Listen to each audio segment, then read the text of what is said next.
Well, now I can't use that. That's gonna be another short. Just... Oh, that's it. You're recording? Yeah. Oh.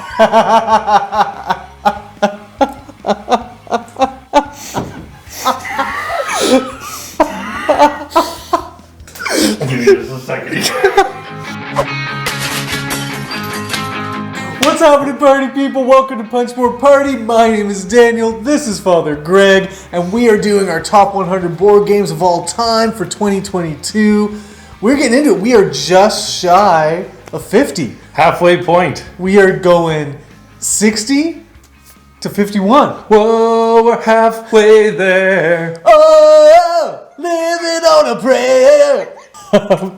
So hopefully you've been watching along with the rest of our videos. We're having a blast making this series. We're getting into it now. These are games that we really love dearly, although a few clunkers still make it onto the list. And I'm sure we'll have some complaints about one another's picks as we move along. So feel free to comment down below. Let us know what you're thinking about our list so far.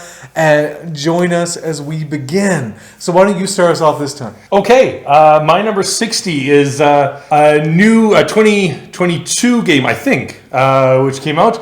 I was in the board game store one day, and Daniel texted me and said, "Have you played this game?" And I said I had not, and then I bought it. And that is Anno 1800. Okay, so I think it's like a weird 2020 release. Maybe. But then it came out late 2021 for most people. Right. So yeah, it's a neat little kind of tech tree game. I'll call it. It's a beautiful. I shouldn't say it's a little tech tree game. It's a big tech tree game.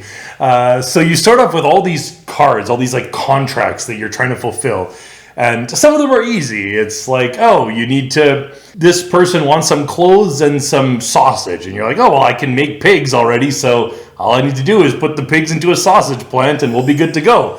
But then you have another person. You're like, oh, what do I need for her? And it's like, oh, she needs a fur coat and a light bulb. And you're like, oh, okay, that sounds simple enough. And then you realize what is needed to get a light bulb? You need glass and you need steel, and then what do I need to do to get glass? So first I need to build brass, and then okay, what do I need to get brass? And then it's so then you have to kind of go back, and there's this long sort of thought process in your head of okay, so in order to get here I have to go through all of these different little steps, and I'm only at step 2, and there's 25 steps in my mind.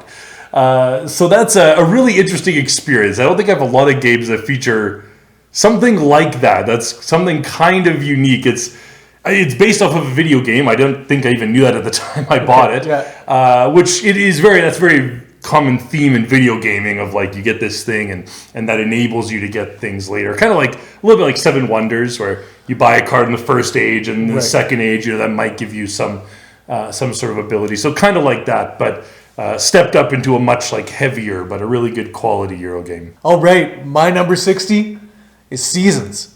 So wow. Really, really, really enjoy Seasons. The first thing that gets me really riled up about Seasons is just the big, chunky, colorful dice. They are big. There's these big, chunky, and they're colorful, and the colors on the board and on the cards, and so many cards. So if you're interested in this game, you're probably interested in it because you want some sort of variation of a Magic the Gathering type game that's kind of a board game style. And so basically the theme is you're mages and you're summoning creatures and you're competing in this seasons tournament and you're playing over a certain number of rounds, 3 rounds. And there's a couple ways to start the game where either you're drafting cards and then selecting which of those cards are going to be in each of the 3 seasons of the game, or you are just being dealt a random hand of cards, and then you still have to decide which cards are going to be sort of released into your hand each round. And that's a really interesting aspect of the game. Now, I stink at this game. I played this game with Board Game Arena with people who knew what they were doing, and they just blew me out of the water. The amount of points that people were able to get in this just blew my mind. I started to get pretty good as I was kind of playing it more often, and started to get to realize what the synergies I was looking for are. Because basically there's kind of 2 ways you're playing the game at the same time. There's an action selection phase where these dice are rolled for a particular season, and then you draft these dice, and they give you elements, which are resources that you can use to then use the cards that you have in your hand. And then they also might give you transmute abilities where you can turn certain resources and crystals into victory points. And there's the cards themselves, which allow you to do similar types of actions, but more efficiently and better. And so sometimes you're wondering, should I really be focusing on what dice I'm getting, or should I be really trying to get certain cards played in my hand and kind of stacking them up and above on each other? So if you know what's in the deck, you are off to the races. If you don't, you are dead in the water. Like this is a game that, like, the more you play, the better you get. So, like, hold on to your horses if you're a new player. Don't get discouraged. It's really worth it. It's an easy game to play. It's not an easy game to get into.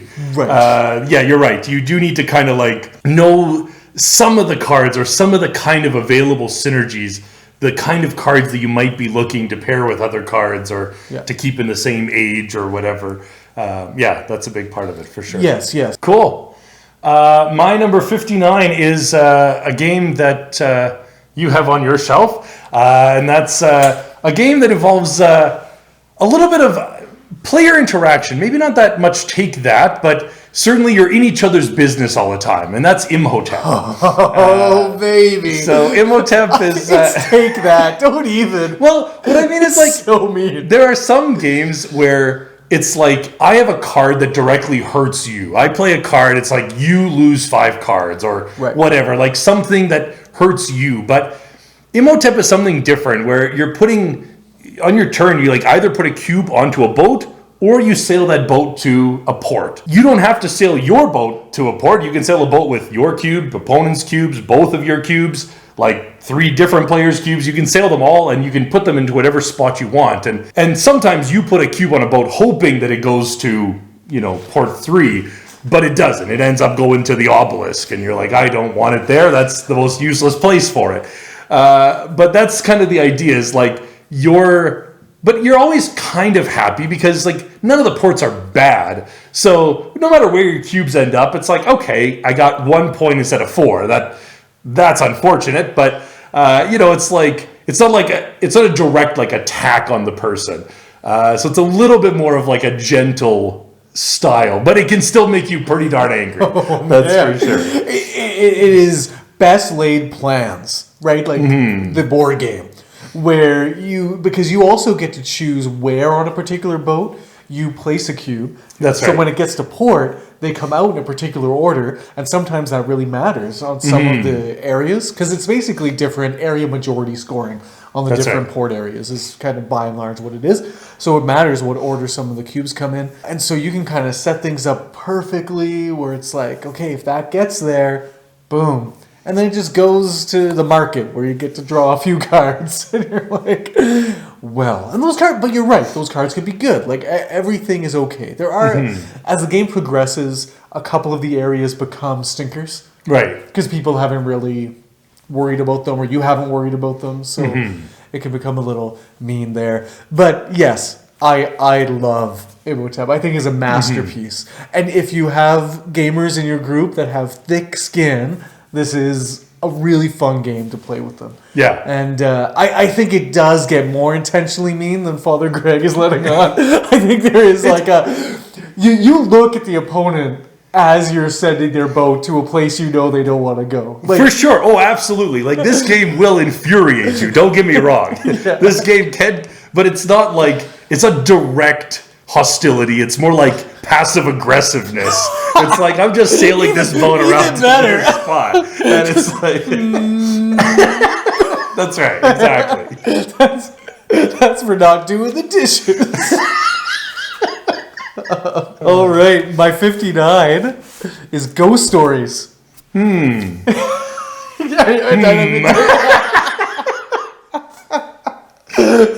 So speaking about games that can make you boiling mad, let's talk about Ghost Stories. So Ghost Stories is a cooperative board game. Father Greg is not a huge fan of cooperative games, let alone games that are like next to impossible to beat. Just don't think about beating Ghost Stories. Just play it for fun. Father Greg says don't even do that. but Ghost Stories, it's just a really slick cooperative game. It was made quite a few years ago now, so but it has aged well. And you're these Shaolin monks, and you're fending off these ghosts and demons, and they're all color coded, so 4 different colors, and the colors come to a particular side of the board. And so there's a grid of tiles that make a square, and they're all different actions that you can take to help you fend off the ghosts and the demons.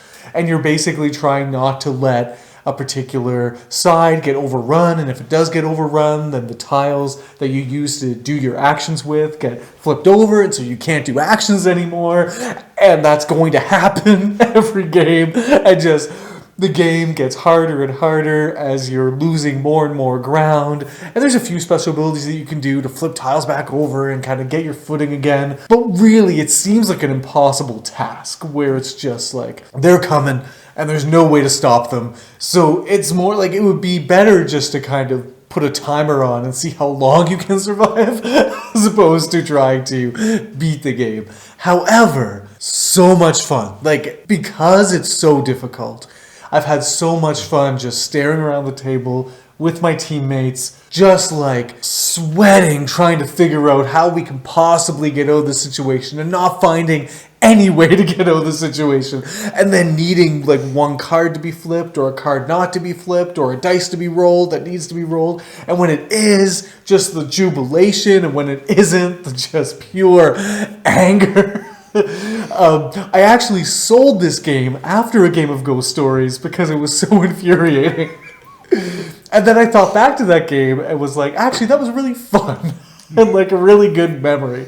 So I do recommend Ghost Stories, but just know what you're getting into when you get into it. It is hard and it is just unforgiving.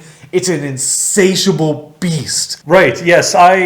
Aside from games like Monopoly and Candyland and Crazy Eights, this game would rank in like the bottom 20 for me. Wow! I do not like... You're not able to appreciate it for what it is? I mean, I don't like playing chess against like a grandmaster, and neither do I like playing a game against a game that is just trying to punish you at every single turn. So no, I don't like Ghost Stories. Very good. Well, I know that my 58 is one that I'm going to get some flack for. I'm particularly excited. From this guy. Well, it's good I'm sitting here. I can give it. Double barrel. That's because we just played this game, and that is the Taverns of Tiefenthal. Oh my gosh. And we played it, and I thought we were having like a pretty good time, and like I was enjoying myself. I was kind of building my nice little pub scenery as we were going along, and I was getting some brewers, and I was making some money, and I was attracting patrons. And I thought, this is lovely. And then I looked up and I looked across the table at Dan, and he was just fuming. And I don't know if I've ever seen him more mad in my life, but I couldn't figure out why. Until I told him. In no uncertain terms. So here, tell us why you think this is good. Yeah, so it's just a very beautiful, kind of attractive theme. It's a deck builder, but yet it features this kind of dice drafting mechanism. You're sort of passing dice around the table and picking a dice, and some dice you can use to give beer to your patrons, which you're going to get gold for that, and other times you can put dice on spots that are going to produce beer, and you'll be able to buy other helpers in your bar and so on. I like it for a few things. A couple things. First of all, when you buy something, it goes on top of your deck. I like that. It's a nice little mechanic instead of like it go into your discard pile and you might never ever see that thing again. Whereas here it's like if I buy a server, I know I'm getting a server next round. I like that. I like that you can upgrade your board. You've got this little, sort of pub area in front of you, and as you pay money, you can like upgrade it. And now I can seat 4 people at my bar continuously, or now I got a permanent dishwasher or whatever. And then the theme is just very pleasant. So I always like Taverns of Tiefenthal, but now he's going to tell you why it's a terrible, god-awful game. So listen. Fair point. There are some turns where you're going to have just a bad draw of cards, and that's just going to feel bad, and so I get that. The modules, I like the modules. I think they add something to the game. I don't like that there's a whole separate rule book that you have to refer to them to know how to play them. otherwise, I still enjoy the game. But Yes. Well, you are allowed your opinion. My next game is one that we can both agree on happily. Coal Baron. ooh, Yeah, so Kramer and Kiesling, one of my favorite design teams, came up with this little gem, probably 2013. I think it was nominated for the Kenner Spiel. Very cool. Like, not only does it have this kind of tactile component of this elevator shaft that goes down to a mine, and it's like a little inserted, inlaid kind of portion of your player board where you kind of can slide down this little cardboard mine shaft, and you're basically building out different levels of the mine, and they produce different kinds of resources, like coal and gold and these kinds of things, and then you kind of have action points that you can spend over a turn, and you kind of, each time you go down the elevator shaft and go deeper into a particular mine, you're spending action points to retrieve these resources, to bring them back up, to then put them on order cards, which you then fulfill orders with different types of vehicles like wagons and trucks and these kinds of things. And so then there's all sorts of majorities that you're fighting over throughout the game, where majority of trucks that you used over other players, a majority of gold that you produced over other players, like everything that you use in the game is just like you're fighting for a majority at the end of a given round or whatever. And so that's basically the game. But what really makes the game sing for me is the way that the worker placement work. So you need to place workers on spaces to get mine tiles to put in your mine. You need to go to worker placement spaces to get money. You need to go to worker placement spaces to get orders that you can fulfill. Basically, you go to worker placement space and you can do the action. And then Father Greg can do the same action, but he has to put 2 workers on that space. And then I have to put 3. So you always have to put 1 more worker than the previous player had to put on a space. And so the spaces get more and more expensive, but you can always go there as long as you have the workers to do it. It is just a delight. I really, really love Coal Baron. I think it belongs in any gamer's collection, especially when you need to kill an hour at the end of a game night, or start off before getting into something too crazy. I think the first time you had introduced me to this game, I was still maybe not new into the hobby, but fairly new. And so I was like, oh, okay, this game is like fairly complex. And I played it not that long ago, and I was like, oh, this game is a breeze. This is like delightfully simple worker placement. Just like, yes, you place a guy, you get money. You place a guy, you get a tile. You really feel like you're, I don't know, laboriously dragging stuff up and down an elevator in a mine shaft. The tension that it creates when you realize that you don't quite have enough action points to do everything you'd like to do, and so need to choose what you do with those action points to get at least something out of it. Yeah. Right. Really cool. Good choice. Thank you. I love Kramer and Kiesling. Oh, love them. Good duo. Right on. Well, I like a good deductive game. I like a game that really kind of, gets me going, well, okay, if this is the case, then it must be this, and if this is the case, then that must be the case, and so on. And there's a few games that I like in this genre, but I think my favorite right now is The Search for Planet X. Okay. And so this Again, is, all these 57. games I haven't played. This is awesome. And so this game uses an app, although it's a small part of the experience, but a fairly essential one, I guess. But it features you sitting around this kind of circular board that represents like the star sky, and you're searching in each of these different quadrants, trying to find which quadrant contains Planet X. Each quadrant contains something, a meteorite or nothing at all, or supernova or whatever. So each quadrant has something different, but there's all these different rules that govern the game, like a supernova can't be next to 2 asteroids on both sides or something. And so based with like all these different rules that you have, you eventually kind of begin to, as the game plays out, try and decipher like, okay, well, it can't be there. It must be there. It's like it's in one of these 3, sections. And then you can like search more particularly and go find it. So it's not that complex. Like, I also like the game like Alchemist, but Alchemist doesn't make my top 100. I think Alchemist is significantly more burdensome than The Search for Planet X. So, sorry, I missed. Is it competitive or is it cooperative? It's competitive. You're all competing to see who can find Planet X first. Yeah. Cool. It sounds good. I haven't had great experiences with deduction games, but I'm always willing to kind of try the next one, see if the genre rubs off on me at all. That's right. So that's good. My next game is appropriate, as I just talked about Coal Baron. Now we're going to talk about Furnace. Okay. So did this come up earlier on for you? It is not yet. It is not yet. It's not. Ooh, let's see.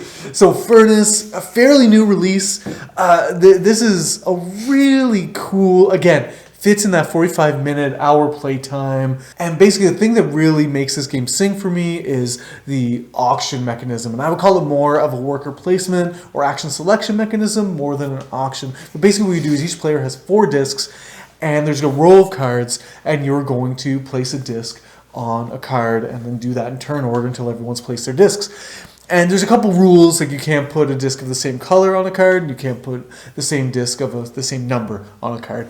But you're going to do this, and then whoever has put the highest number on a card, they're going to get that card and put it into their tableau, and then they're going to be able to use that to kind of build their engine and to produce a bunch of resources to hopefully then transition those resources into money. That's basically what you're trying to do.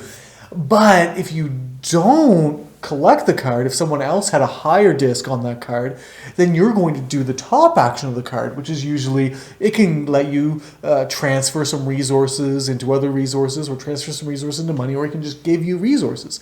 But you get to do that action as many times as the number on your disc. So you might want to put a 3 on a card, hoping that someone else will put a 4 on it so that you can do the top action 3 times. And that might work for you, and that might not work for you. But I just love the idea that getting cards into your tableau is not necessarily the end goal for the auction phase. Right. Sometimes you're really trying to leverage the abilities on the cards without actually getting the card into your tableau. But of course you do need cards in your tableau to build a nice engine, and then the rest of the game is just simply getting cards that synergize together really well to make the most efficient engine that you can. And then at the end of each round, there's 4 rounds, you just run that engine. So it's just a bunch of people sitting around the table going, can I, like grunting, trying to figure out if their equations work, and like, like, oh, I forgot to, can I go back and do, yeah, sure, go, all this sort of stuff.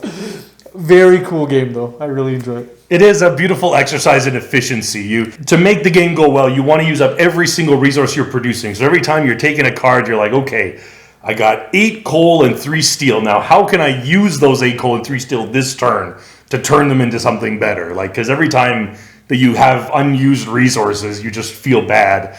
Just kind of like holding on to these things that you haven't done anything with. So you're trying to use up every like square inch of extra power that you have, trying to make use of something. Well, I said I liked Kiesling and Kramer, love the duo.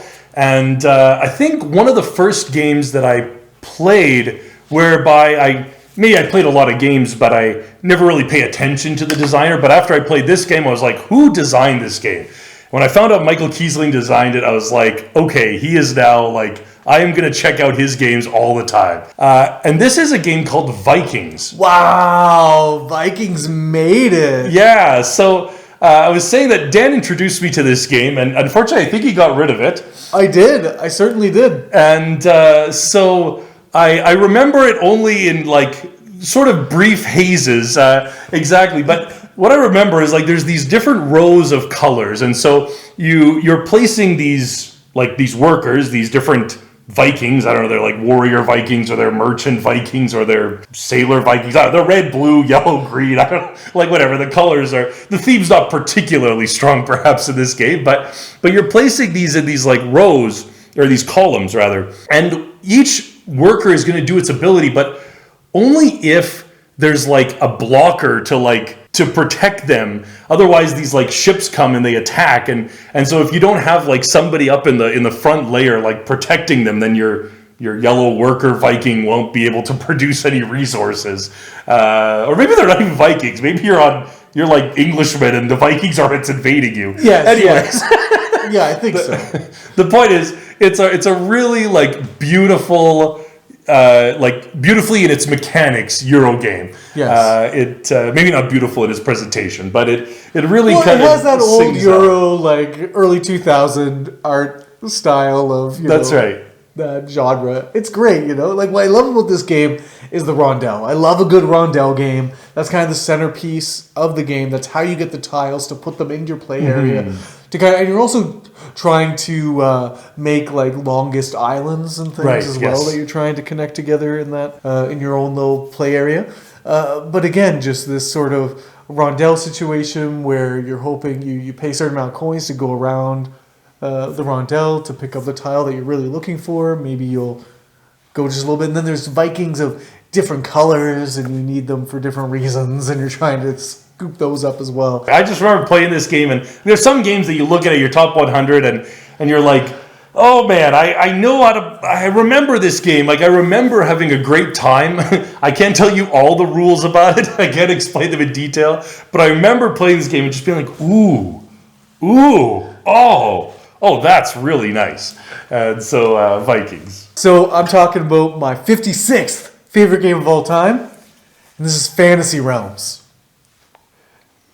Have you played Fantasy Realms? No. You have not played Fantasy Realms. So No. this past year, I feel like, in my world anyway, because I spent a lot of time covering Red Rising, Fantasy Realms was talked about a lot, and Red Rising was inspired heavily by Fantasy Realms. And so I was really interested to see kind of where they would fall together on my list and things like this, so we will see. But Fantasy Realms is coming in, and here, like, this game is the best warm-up to a game night. I just love it. I love it.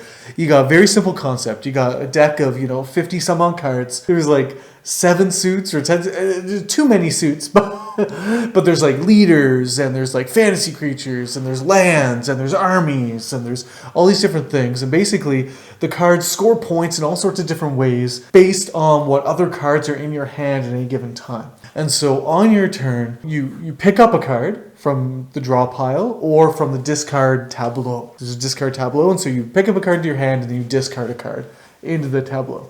And you just keep on doing that turn after turn until there's like 8 or 10 cards in the discard tableau, and then the game ends immediately, and then everyone just looks at the hand of cards that they've been left with, and they hope that they got the most points. And so it's things like a card will say plus 10 points if with a leader, or plus 50 points if with this weather type, and like this clock tower and this bell, and these kinds of things. And so it's really lucky in the sense that sometimes some of the big combos, the cards just don't come into play. And then it also gets pretty skilled when you've played with people quite a bit and they're holding on to cards in their hand, even if it's going to kind of waste a card in their hand, so that you don't get it or somebody else doesn't get it. It's a really slick puzzle, just having all these options. And where the tension lies for me is, okay, I got pretty good, like you start off with a hand of cards, and so you're thinking, I got pretty good setup here. I'm making quite a few points with this combination, and so I kind of want to keep that. But then that really limits your options for what you're willing to discard. Mm-hmm. And so then you got to make the choice. Am I going to abandon the given strategy that was kind of handed to me and kind of hunt for something better? Or am I going to kind of stay true to what I was handed from the beginning? And that's the key choice in this game every time for me. Cool. My next one is a classic. It's up there on the top 10 of the BGG top 100 games. And that's Terraforming Mars. There it is. Okay. So I have a friend that plays I like to play, and I think Dan as well. Like, when we get together, we're always trying to play something new. We're always trying to play something different. Like, what have I not played? But I have a friend who plays this game like week in and week out.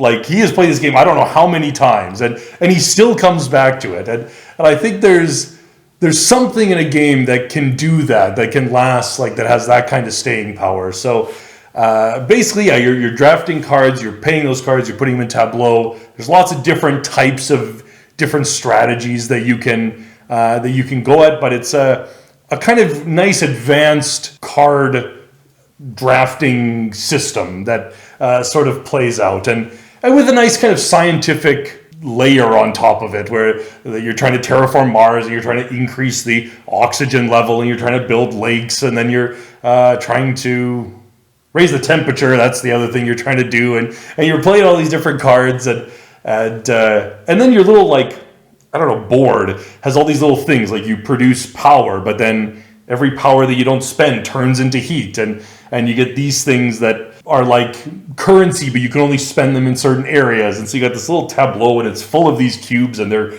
moving around, and I think for some people they'll just look at that and be like, this is an awful mess, but when you figure out how it sort of works together, it really is a game that is deserving of its spot in the top 100. Yeah, people love this. And scandal of the century, I have not played Terraforming Mars yet. That is embarrassing. So we got to correct that. You call yourself a YouTube board game reviewer? Shame. I have not called myself that, just for the record. I'm just some guy who talks about board games. Oh, that makes a weird sound. Can you hear that? Can you hear that? That's a weird sound.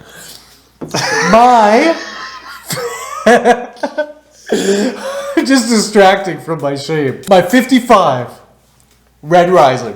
What? So what you're saying is this game is the exact same as Fantasy Realms, with one slight change that made it better. It was so funny to see that these came out like side by side. It just like made my day. So Red Rising, I really enjoy. It came out with such hype. I was part of that hype. I just really got behind this game, and when I played it, I sincerely loved it. And not everybody did. People thought that it was a real kind of the hype train was overhyped and that it didn't really live up to its promises. But I think that what I love about Fantasy Realms, what I love about Red Rising, is just the plethora of options that you have to score points. So again, basic concept still intact from Fantasy Realms, where you have a hand of cards, and then you are playing a card to a tableau, and then you are drawing a card from the table as well, back into your hand, hoping to make the best combination. But now there's locations on the board that give you additional actions, that move you up on certain tracks, that can get you additional victory points. So now there's more ways to get victory points outside of your hand of cards, and so I really enjoy that added layer.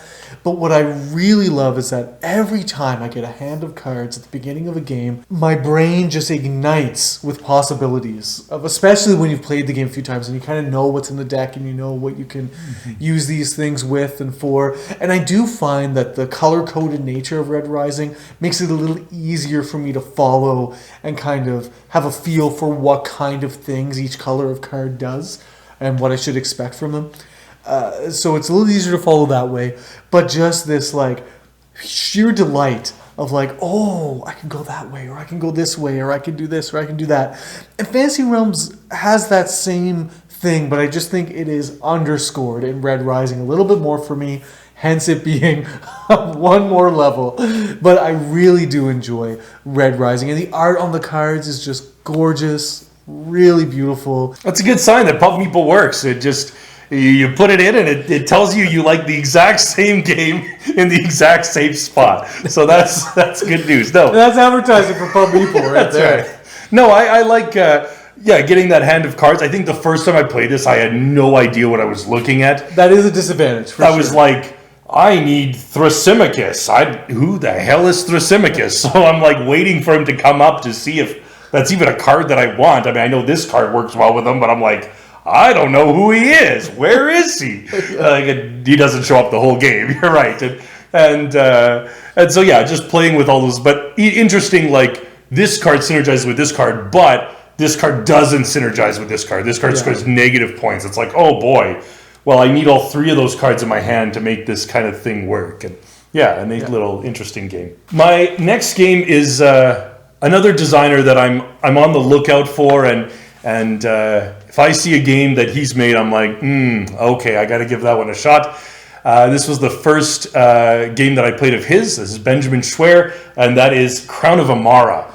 So Crown of Amara is a delightful Euro game where there's really like two sort of boards. There's like a resource board where you're like out in your farm and you're kind of going around this kind of like a rondel, sort of collecting I don't know, silk and some wood and some stone that you need. And then the other side is this city, and you're going there and you're exchanging books to advance up like a knowledge track, or you're buying different abilities that are going to compound over the rest of the game, or you're investing in like these different nobles and trying to like buy them into your service and stuff like that. So it's, I don't know, it just works. It just sings really, really well. It's a medium, maybe medium heavy sort of type of Euro game. that features kind of these two different sort of rondels, and the way that you move about them, like sometimes you have to kind of sort of alternate between going to this board and that board, and the tension between the two is what makes this game really sort of sing for me. That's awesome. So this is a Euro game that I've had my eye on forever, and I just haven't played it, I've almost bought it many times, and it's just a surefire hit for me. But now, after Towers of Tiefenthal, I'm not so sure, because I thought the same thing about that. So now I doubt everything. Those are not anywhere in the same ballpark, so just FYI. I think I'd really enjoy this game. Okay, 54. This is a game that you can all give me crap for. I don't even know if you've played this or know what this is. This is River Dragons. I've heard of it. I've never played it. Okay, so this is just a real kind of light family game. The art on the box is just really cartoony. The art on the cards is cartoony. It's more of a toy than a game. You basically have these characters that you're trying to get across a board. So you kind of start off at one hut, and then you're trying to get across the board to another hut.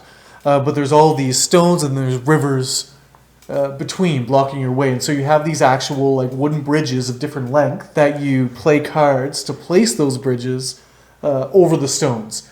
And then you have to be able to balance your little guy. Not that it's not dexterity, like it's not hard, right. But there is an element that if they do fall off, you have to start back at the beginning. So you do have to like be careful. But like it's not hard to be careful, but it's there. But the tricky thing is that before you lay a board, you can't measure. So you have to know that length is actually going to get you across the two stones that you're hoping to get across. So the game itself is a programming game where at the beginning of the round you set up the actions that you're going to do, whether it's going to be putting down boards, or you can actually lift up other players' bridges. Or it's going to be to play a river dragon, which kind of annihilates another player and like stops them from playing the next card in their kind of program. And so you're doing a very simple task, and again, you're just kind of setting everything up and hoping that you can play that out. And so I like the idea of programming games, but Robo Rally infuriated me. I could not get behind it. Colt Express was good for a time, but I found it way too fiddly. And so for whatever reason, River Dragons has become my programming game of choice. This is just, whenever I get the chance to play it, I'm asking to play it. It's not a great game in terms of like objectively speaking, there's not a whole lot going on here. But for me, it just brings the fun factor. It gives me that programming feel where I have the like, I hope this order works out. I hope nobody screws it up. But for whatever reason, it also gives me the ability to have enough forethought because it's simple. I can kind of predict what my opponents are going to do a bit easier, and so I can kind of keep myself safe. It's just a good time. Cool. I don't play a lot of programming games, so that's cool. This is a good entry into that. Right on. Well, my number 53 is, I think, a game that probably nearly every board gamer has probably played at some point in their life. It's probably a game that got a lot of people maybe into the hobby of board gaming, and that's Carcassonne. Wow. Carcassonne, just a classic, but man, I still like this game. Like, if somebody brings it by today, I mean, I might be like, oh, Carcassonne, okay, well, I've played that 100 times already, but at the same time, like, when it's laid out, I'm just like, yeah, this game is great. You pick a tile, you put it down, you take a meeple, and you put it down somewhere on that tile, you put them in the city. He's a knight. You put him lying down in the field. He's a lazy worker, lazy farmer. You put him on the road, and he's a thief or whatever. Anyways, you're just trying to score points, trying to connect tiles, trying to make a little path that leads around, trying to finish up your cities, trying to get majority in the fields, and it's a very simple game, but I love it. It's a great way to introduce people into the hobby. And I love tiling. I think there's something just so tactically satisfying about picking something up, putting it down. And I love, the problem in Carcassonne for me is I have a bit of like completion like anxiety. And so like, even if it's not the best spot, I'll put something in there just because like I really want that city to be filled, and it bothers me that it's not. And that's your problem. Yeah, exactly. It's just like a psychological issue with me, but no, I really enjoy this game. Yeah. Carcassonne is a classic. Like the thing about Carcassonne is that when you introduce Carcassonne to someone who hasn't played hobby board games before, it is a total paradigm shift that they experience in their head. And I experienced that when I played Carcassonne for the first time, of just like, this is a totally different way about thinking about how to play a game. You're doing something totally different. You're not rolling a dice. You're not going around a board. You're not collecting things. You're doing something totally different, something very pastoral somehow, and to get your brain around that. So it is an amazing way to get people into thinking differently about board games. I also had the opportunity to actually go to the city of Carcassonne, and it was funny. We're on like a tour, and they were like, "We're stopping in Carcassonne." I was like, "What?" And everyone else on the bus was like, "What the hell is Carcassonne?" Yeah, what are you going on about? My next game is Res Arcana. So this is a Tom Lehman game. This is a game that I don't have and won't have in my collection because of the theme. I find the theme very dark. You're these kind of witches and mages, but like the kind of magic that you're doing, there's like kind of pentagram stuff going on, but also like severing arms and hands, and like depending on the mage that you pick, you do these different kinds of things. But basically, this is like a real kind of, I don't know how to call it, but like a light engine builder, not in the weight of the game, but just like the kind of engine building that you do is fairly subtle. But it is an engine building game, right? You're drafting cards and you have to pay a pretty penny to put them into your tableau. And then to use them each turn, it takes a bunch of resources. And resources are fairly scarce, but you're using these artifacts to get yourself resources. And it's things like water and fire and life and spirit and these kinds of things that you're using to pull off these spells. And then you also have these location cards. And that's really where you kind of get your victory points from. Like, so you kind of gain up a bunch of resources from your engine, and then you kind of pour it through your locations to get victory points. But then there's kind of an offensive strategy that you can take, where you can have dragon cards that they attack other players, but then you can play cards that defend yourself against other players' dragons. And so the game really changes from play experience to play experience based on what cards are put into the deck and what players choose to use out of those cards. And each time you play this game, you're only going to see a few cards. Like, there's not a lot of cards that are used in a given game. And I find that fascinating, that with so little actually in play, a lot can happen. And again, a feature in games that just really is a winner for me is when you're racing to just like 10 points. That's all it is, you know? And so every point really matters and feels so significant. But like, the resources are so tight, the conversions are so tight. This is a really tricky game to accomplish what you want to accomplish in, but I find it fascinating. And so I just really love Res Arcana, but I just can't quite feel comfortable with the theme. But I think it is a brilliant game design. The fact that you can do so much with so little. I played this at your recommendation on Board Game Arena, and Sweet. Just once. I had a great time with it, though. It was a good experience. Good. For sure. Well, my 52 is a crossover, and it's a crossover on this list. That's Furnace. Wow! Not quite dropkick worthy. I'm waiting for it, though. I want that to happen, man. I'd be like, how are you going to be able to dropkick? The later on this list goes, that's not going to be the case. Okay. But Furnace, everything that he said, it's nice. You bid on a card, but if you don't win, you're often just as happy, if not more happy, that you lost that bid. And then you put them in your row, and you take one cube and you turn it into two other cubes, and then you take those two things and you turn them into 6 black cubes, and then you take those 6 coal and you turn them into 1 gold, and then you take that gold or that oil and you turn it into money, and it's just like this long chain of events that at some points you start with this and you end up with this, and you're like, wow, I did something. You kind of get that experience of like the Industrial Revolution. You participated. you get it. That's right. You truly understand. You have no need to read history or anything. You know what it's like. Furnace, great game. Awesome. Yes, recommended from Punchboard Party. Furnace.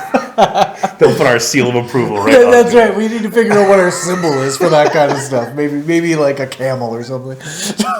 Why? So my 52 is a classic. So this is the Carcassonne entry for me, Dominion. So this was my first way into the hobby. This is a bunch of guys playing Dominion online in the house that I lived in. There's like 5 of us that lived there. We would sit on our laptops and play Dominion, and just what a rush playing a deck builder for the first time. Of wait, I'm going to acquire a card that's going to change what my hand of cards might look like later on. Just that simple idea changes everything. And people might get bored of it now, but racing, just that simple progression of getting cards that will help you get bigger money values into your hand, which will then help you get provinces into your hand. Just do those 3 steps and you'll be fine. And try and do that more quickly than other people. I just love that simple flow of the game. Give me Dominion, just base set. Don't give me anything all crazy. I don't want anything mucking with this really elegant system that it presented to me at the first. I just want to play like that, and I just really, really enjoy that thrill of drawing all golds, baby. And just making it happen, and just. I feel anyway I play this game to play it fast for some reason. It just has that kind of kinetic feel for me where I just want to be 5 cards, shuffle, and just go. I love it. Dominion's great. Yeah, no, Dominion, there's something very satisfying about just a basic deck builder. No frills, you're not moving on a board. This isn't Clank. This isn't Taverns of Tiefethal. This isn't some additional thing to deck building. It's just a deck of cards. You're buying. Your deck's getting better. You're putting provinces in, which are good because they give you points, but they're bad because when you draw them, you hate you curse. You're just this is miserable. I can't do anything with these stupid estates that are just, mucking up my deck, Yes. Very, very satisfying. Cool. My last game of the list is another game that I just recently played, not that long ago, that you introduced me to.